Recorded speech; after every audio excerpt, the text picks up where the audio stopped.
Hey y'all, thanks for tuning back into Chickanic. I hope everybody's having a great week. I was done for the day. I am waiting on parts for everything. I had no intentions of working on anything else, but Ron just came in the house and said that he's got a challenge for me.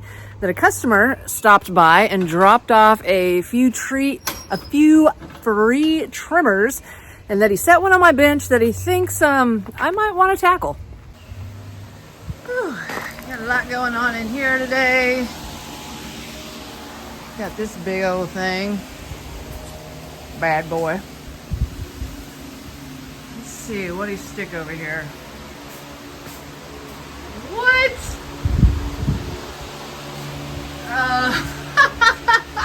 He's gotta be kidding. Now, I'm all about trash or treasure, but guys, what do you think? You think I should tackle this one? I mean, this thing is at least as old as I am, and looks like it's been sitting for a minute. Ron said he barely touched the fuel line and it disintegrated. Yeah, that one. This thing's been sitting for years. But hey, look at that. Made in the USA. You don't see that anymore. So do you think I can refurbish this thing in the USA? I mean, it's pretty scary, but hey, it's really stupid simple to work on. I bet a ton of you have these sitting in your garage. And I've never done one before in a video. So let's break out the spark and compression tester and see if it's worth fixing. Got a little carb in there.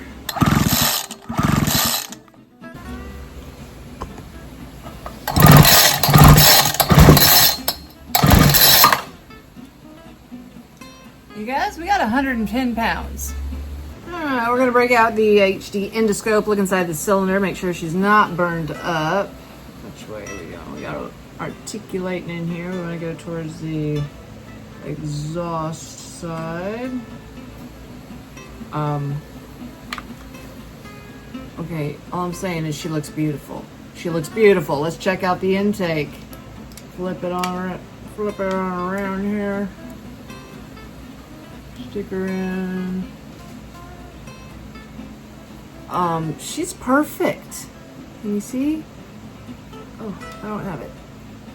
Perfection. Sweet. Let's see what's going on inside this gas tank. Oh, that needs to be cleaned out.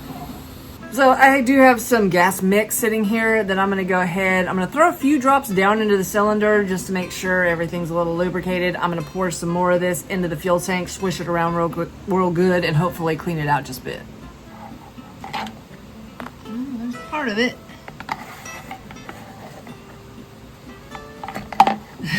It just keeps breaking into pieces. Yeah, it's going in the trash.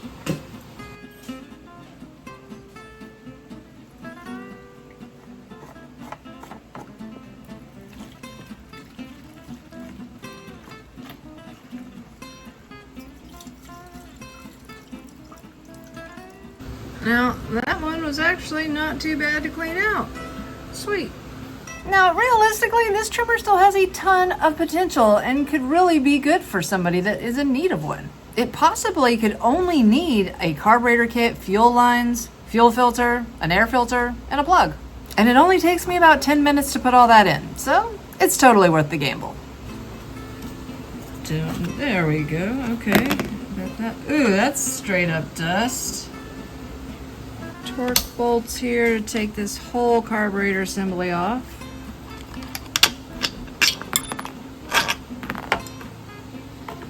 That's our kill wire, so we're just going to leave that there.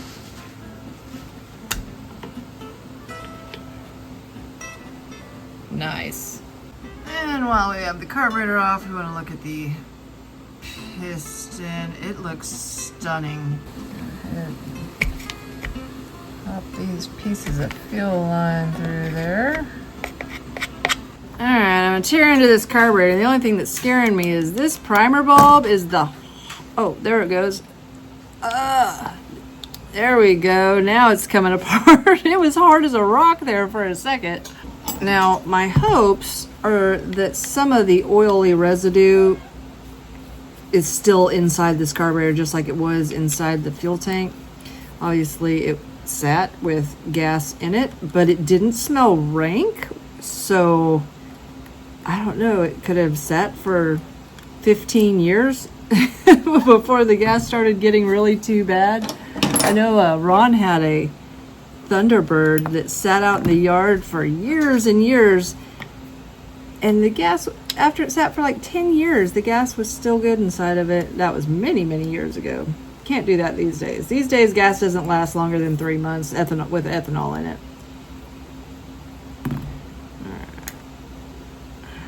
Well, it actually isn't too bad. Oh, that's exciting. See, I'm worried because there is, on a lot of them, a little diaphragm inside of that. That's teeny tiny diaphragm. That dries out, or is it right there? Then you're screwed. That would be great. If I got to change a Welch plug, that's not going to be an issue. But even this stuff, it is stuck, but it's not breaking into pieces. So that means that's a good sign. That means there was, still oil residue left in here to keep that pliable. Let's look on this side.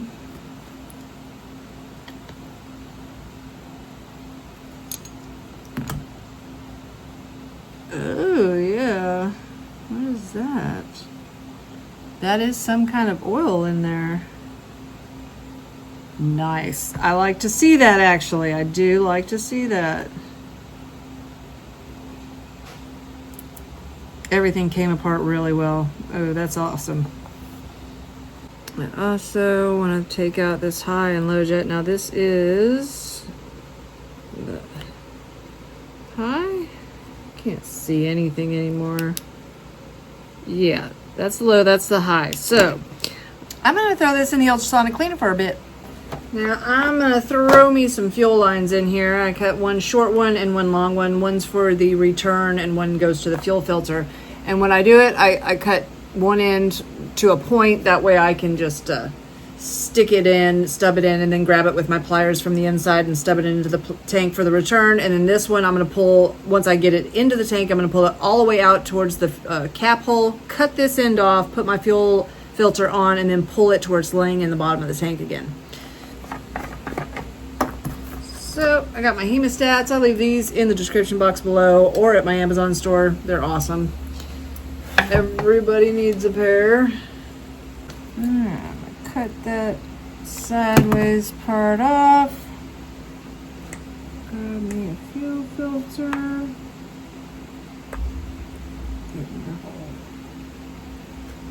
Just like that. Now let's throw this carburetor back together. Now this does take a RB29 Zama rebuild kit.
Okay, so I get my throttle cable.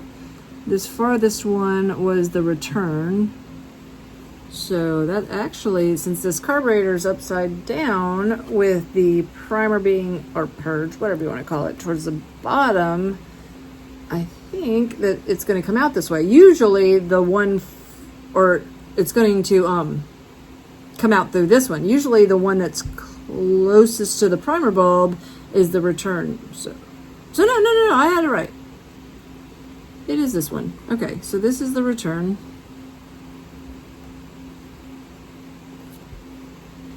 caught me a little off right there. All right, and then this is the primer one.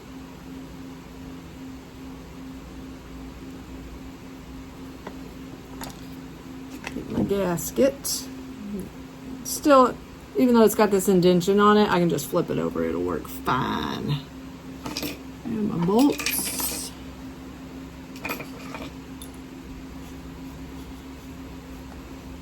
Now, unfortunately, I gotta use the old plug. I went to my old plug drawer here, and you don't see this plug used that often, but where I keep my DJ7Ys, which is what was in that, and the DJ8Js. Somebody used the last DJ7Y and didn't order another one. Yeah, that might have been me.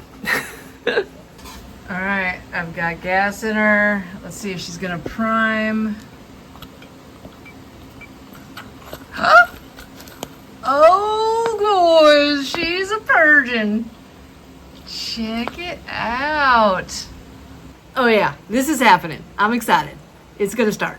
So what do y'all think? You think she's gonna take off? This 45-year-old trimmer. Okay. Choke. She ain't leaking yet. Give her a few love pulls. She just kicked off first pull. Okay, taking her off choke. Oh, there's a half choke. Maybe I'll leave it on half choke. No, give her a little glass.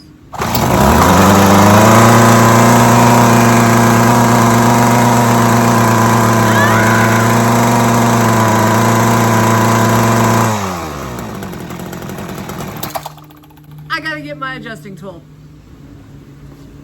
All right, let's see. We're gonna go. I'm going in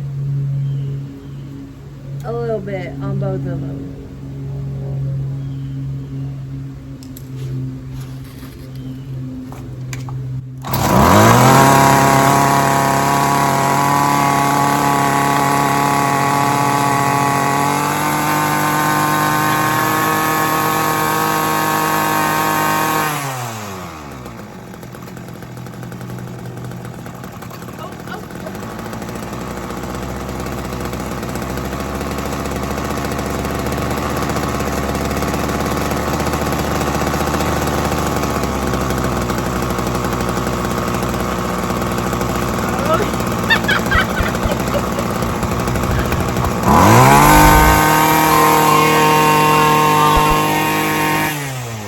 Oh my gosh, I was fixing to go trim with it and look what the customer did. I was wondering why I couldn't bump any string out and then noticed the head's on upside down. Let me put it on right. Y'all, she runs like a scalded dog and we just saved another one from the junkyard. Now, there was a little bit of smoke while I was running it. That was purely from whatever was some residual oil that was left in the muffler. She's gonna clear up just fine. She runs perfect. Her RPM range is perfect, super light. And other than it being really awkward to run one of these because I am 5'9", and curve shaft trimmers just ain't my thing, I probably got a short friend that could use it. And guys, you might not know this, but the majority of these types of units, when I work on them, I have no idea how they're gonna turn out. The video might end up being a failure or a fix.